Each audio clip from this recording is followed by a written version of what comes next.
Hey y'all, I'm just in the spirit right now. I want to talk to y'all about why my relationship is not working right now. That is the question I get all day in this office. Why is my relationship not working? Like, what's wrong? Like, fix it, help it. If that's you, if you're trying to figure out what you're doing wrong, three things I want you to be mindful of. Can we talk about it right now? By the way, you tuning in to another edition of Heart to Heart with Dr. Tartt. I love giving relationship advice. Y'all can tell how hype I get because I love seeing people happy. I'm a man amongst the people. But anyway, let's dive in. There's three things that I've seen as to why relationships go wrong. All right. Disappearing acts, underlying problems, and mismatch mindsets. Let me break it down. This is going to be deep. All right. Because the psychologist, I'm going to come right at you. Right.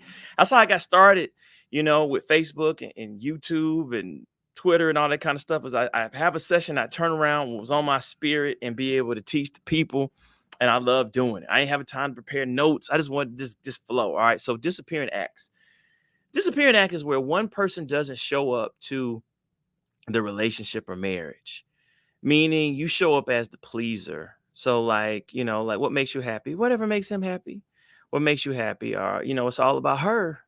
No, it's about you and her. It's about you and him. See, what happens is if you're focusing on pleasing him or pleasing her, who are you? You're not really Aldewan. You're the pleaser. All right. You're just Fred's pleaser. You're just Vanessa's pleaser. Right. If you want to have a relationship that is functional, that's healthy, there have to be two people that's present. So the question I want to ask you is, how can you be pleased if you're busy pleasing the other person 100% of the time? And when I do a lot of times, I say, what makes you happy? And a lot of people say, I don't know. I don't know. I never thought about it. I just want someone that's good. What do you mean you just want someone that's good? You don't want someone who's loving, who's kind, who anticipates your needs, who's calm, who's your peace. I mean, it's a lot of stuff that you could want to be pleased. A great lover, someone who loves the Bible. It's a lot of things that will please you. But if you start off with I don't know, that tells me that there might be something going on prior to this relationship where you might have disappeared. Maybe your parents made you disappear. Maybe you disappeared in a previous toxic relationship because it was just easier not to rock the boat and just make the strongest figure happy, and that you could just survive if you just didn't rock the boat. Or you can make the other person happy. You can have a happy marriage or a happy relationship by making the other person happy.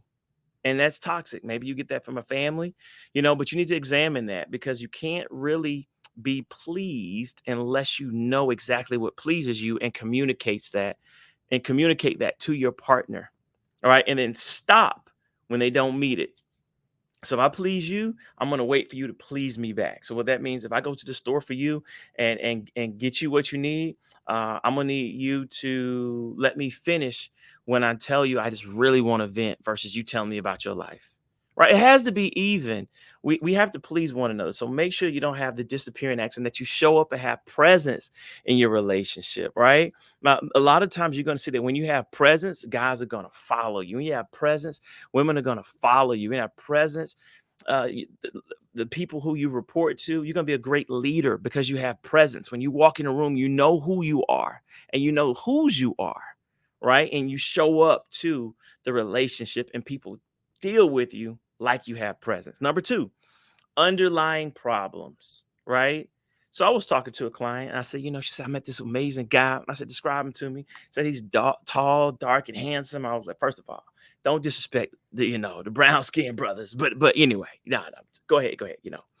She says, no disrespect. I like brown skinned brothers. I said, look, you know what? I support my brothers of all colors of the diaspora. You know what I'm saying? So I was like, look, tell me about him. She was telling me how much he made. She told me about what kind of person he was as far as leadership. He was a great person, in the community. Right, he was really talented when it came to like singing and R&B. And I was like, okay, I see this is a multifaceted brother. I said, but let me ask you this: how good is he in relationships? And she was like, what? I was like, yeah, two questions. How good is he at attaching? Like, can he attach to someone to be loyal and honor and focus on them? Can he feel love? Like, does he have a healthy attachment background to where he can feel love, so that when you disagree, he does some things because he loves you, or she does some things because she loves you, not because it's in their best interest. So first, she's like, and I said, two, how good is he at relationships? Is he able to love? Is he a good lover? I'm not talking about physically. I'm talking about emotionally. Is he a good lover? Can he apologize? Can he communicate?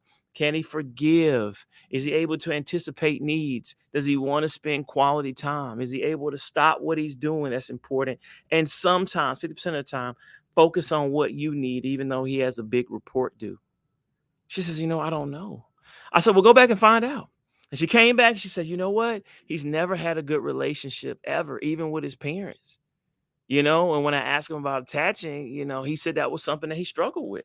And I said, yeah, y'all can't have a functional relationship until he's willing to be open and do the work, or she's open to do the work about forming strong attachment. See, we take attachment for granted, right? Because we had a good relationship with our mom, good relationship with our dad. We had the skin to skin contact. They picked us up. They picked us up from school. They made us first. They made our dreams. They championed our dreams, right? And so you had secure attachment because you grew up saying, people love me. I'm special. When my dad comes, he's looking for me. When my mom comes, he's looking for me. He's not looking at the other kids and how talented they are. They're looking for me, the superstar. When I pick up my daughters from school, I don't care about the talents of the other daughters. When I pick up my son from nursery, I don't care about the talents of what the other babies look like. I'm there to attach to my son. He's the most special. My daughters are the most special women in the room all the time, in every room, 365 days a year. My wife is the most special woman in the room every time, even if Rihanna and Beyonce. All right, let me stop. Anyway, she gonna kill me when she sees that. All right. So make sure, all right, you look for the main thing. All right. Deion Sanders said, make sure the main thing is the main thing. And the main thing in relationships is making sure they're good at relationships. I don't care how tall, dark, and handsome. I don't care how fine. She can be fine. It's all outdoors. All right.